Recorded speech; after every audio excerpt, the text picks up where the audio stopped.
अगर मैं बात करूं खित्ता जनूबी एशिया की तो एक बार फिर से गैर यकीनी के धुंध में लिपटा हुआ दिखाई देता है। फजा में बारूद की बूहे और सिफारती बयानात के पीछे छुपी बेएतमादी की लहरें साफ महसूस की जा सकती हैं। वजारत इत्तलात के मुताबिक पाकिस्तान ने इंटेलिजेंस मालूमात की बुनियाद पर अफगानिस्तान में दहशतगर्दों के 7 ठिकानों को निशाना बनाया।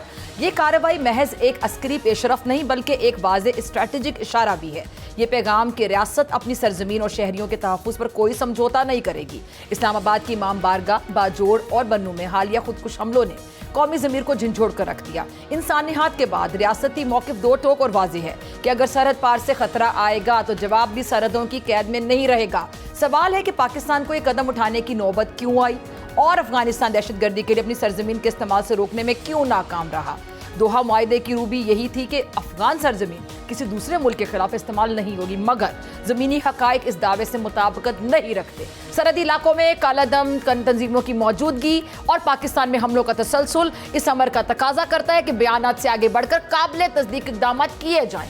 इस्तेकाम ख्वाहिश से नहीं बल्कि अमली फैसलों से जन्म लेता है। सिक्योरिटी माहिरीन के नज़दीक इस नौयत की कार्रवाइयाँ अमूमन दोहरी हिकमत अमली का हिस्सा होती हैं। फौरी खतरे को कम करना और मुखालिफ अनासर को वाज़ेह पैगाम देना। ताहम ये भी एक हकीकत है कि महज अस्करी तदबीर मसले का मुस्तकिल हल नहीं बन सकती। मुनज़्ज़म दहशतगर्दी एक चैलेंज है। सरहदी खला, नजरियाती इंतहा पसंदी, गैर रियासती अनासर और बाज़ औक़ात बड़ी ताकतों की खामोश रुकावटें भी इसमें माविन होती हैं।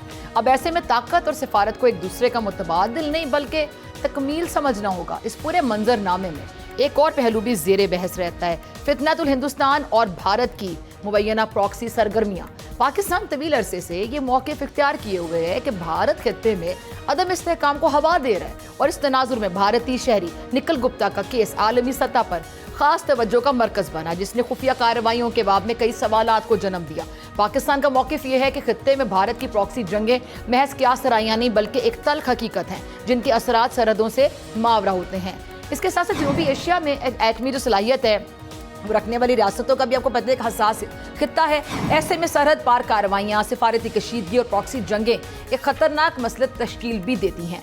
भारत ने अच्छी तरह मजा चख लिया कि जंग की चिंगारी सुलगाना बड़ा आसान होता है मगर इसे बुझाना बड़ा ही दुश्वार हो जाता है। पाकिस्तानी क़यादत और मुसल्लह अफवाज ने यह वाज़ेह कर दिया है कि कौमी सलामती पर कोई समझौता मुमकिन नहीं है। पाकिस्तान की मुसल्लह क़यादत हर महाज पर हर दम तैयार है, चाहे वो अस्करी मैदान हो या सफारती महाज।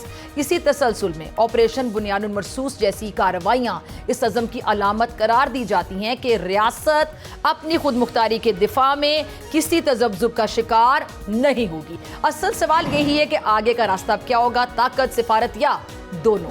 हकीकत यह है कि पायदार अमन सिर्फ गोली से नहीं बल्कि एतमाद साजी, इंटेलिजेंस ताउन, सरहदी नज़्म ज़ब्त और इलाक़ाई मुकालमे से मुमकिन होता है। अगर काबुल वाकई खित्ते में इस्तेहकाम का ख़्वाहां है, ख्वाहिशमंद है, तो उसे अमली इक़दामात के ज़रिए साबित करना होगा कि अफ़गान सरजमीन किसी भी हमसाया मुल्क के खिलाफ हरगिज़ इस्तेमाल नहीं होगी। और इसी तरह इलाक़ाई ताकतों को भी प्रॉक्सी सियासत तर्क करके मुश्तरका सलामती के फ्रेमवर्क की जानिब बढ़ना होगा। दहशतगर्दी एक ऐसा नासूर है जो रियासती कमज़ोरियों और बाहमी अदम एतमाद की ज़ख्मों से जन्म लेता है। अगर अफगानिस्तान तरक्की, तिजारत और खुशहाली की शारा पर गामज़न होना चाहता है तो फिर उसे बारूद की जो सियासत है उससे निकलकर मुकालमे की सियासत अपनाना होगी हर सूरत। वरना तारीख गवाह है कि जब बात पाकिस्तान की सलामती पर आती है तो फिर वो सरहदों का लिहाज नहीं करता।